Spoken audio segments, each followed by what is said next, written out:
Violinat e krijuara nga Antonio Stradivari 300 vjet më parë në Cremona të Italisë, të habisim për nga tingulli i përsosur, jo vetëm violinat, por edhe violonçelat e krijuar për tij.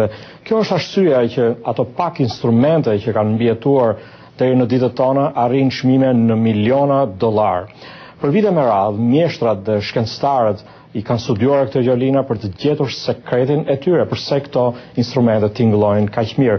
Por një kimist nga Texasi thotë se e ka zbuluar këtë sekret, i cili sipas tij nuk qëndron tek struktura e vetë instrumentit, por tek substancat kimike të përdorura për mbrojtjen e drurit. Profesori i kimis në pension i Universitetit A&M të Texasit, Joseph Novari, kishte dëshirë të mësonte violinën kur ishte fëmijë. Por lufta e dytë botërore dhe ardhja në fuqi e komunistëve në vendlindjen e tij Hungari e bën të parealizueshme ëndrrën e tij. Tani përpara shtëpisë së tij, ai ka një punishte ku prodhon violina duke përdorur metodat e tij ku përfshihen dhe trajtimet kimike, për të cilat ai mendon se janë përdorur nga mjeshtrat e prodhimit të violinave në Itali 3 shekuj më parë. Duke analizuar violinat e Italisë veriore në vitet 60, ai zbuloi se vetëm instrumentet e prodhuara në Cremona dhe Venecia i kishin shpëtuar dëmtimit nga krimbi i drurit. Përfundimi që arrita ishte se në këto dy qytete dikush e trajtonte drurin me lëndë të caktuara kimike. Si kimist, atë e tërhoqi ky fakt dhe nisi të testonte kimikate të ndryshme për të parë nëse ato ndikonin mbi tingullin e violinave që ai krijonte. Por zbulimi i tij më i madh erdhi pas bashkëpunimit të tij me kolegët e Departamentit të Gjeologjisë në Universitetin A&M të Texasit. Profesori i gjeologjisë Ray Gilmet përdori një sond të vogël të teknologjisë së lartë, e cila testonte përbërjen kimike të substancave të ndryshme.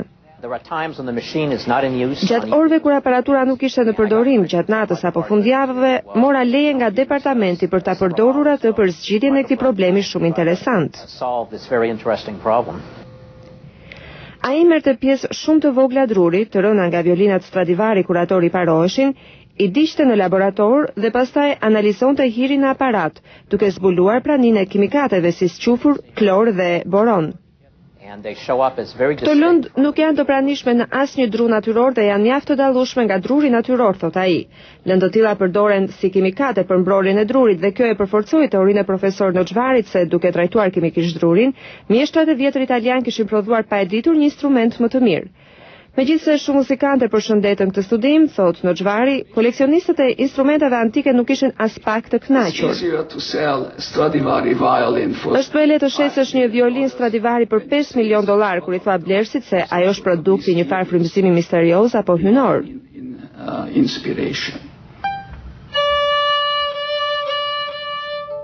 Megjithse studimi i tij ka marrë lëvdata në shkallë ndërkombëtare, bota e muzikës nuk ka treguar shumë entuziazëm, thot profesori. Mund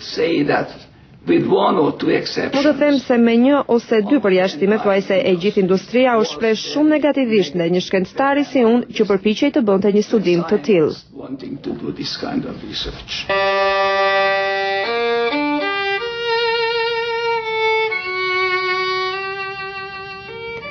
Por profesor Noxvari ka gjetur përkraje entuziaste nga shumë violinistë, si pedagogu i muzikës Brian Lewis i Universitetit të Texasit në Austin, i cili provoi një prej violinave të krijuara nga Noxvari.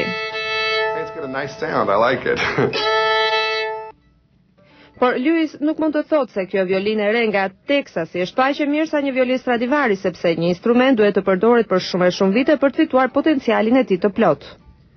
Do të ishte shumë interesante të krahasoj se si do të tingëllonte një nga violinat e tij pasi të jetë përdorur 30.000 orë, sepse të gjitha violinat Stradivari janë përdorur për një kohë mjaft të gjatë derisa janë stazionuar.